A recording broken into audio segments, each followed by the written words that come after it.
አሁን እኮ እኛን ያስቸገረው ጌታ ኢየሱስ ጋር ከተሰቀለው በአንዱ በኩል የተሰቀለው ነው። መስቀል የማን መስቀል እንደሆነ መርዳት ያለባችሁ። የማን መስቀል ነው? ሌቦች የተሰቀለበት፣ ዘራፎች የተሰቀለበት አገልጋዮች ውስጥ አሉ። አትጠራጠሩ። ነቢያቶች ውስጥ፣ ሐዋርያቶች ውስጥ፣ ወንጌላውያኖች ውስጥ፣ ቤተ ክርስቲያን መሪዎች ውስጥ አሉ። ክብረት መሪዎች ውስጥ አሉ። አስቸጋሪ ናቸው። የጌታ ስቅላት ምንም አይመስልህም።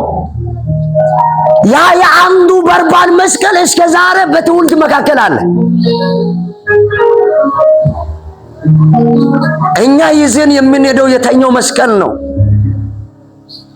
ኢየሱስ የተሰቀለው መስቀልን ሁል ጊዜ ብናስብ፣ ኢየሱስን ብናስብ መልካም።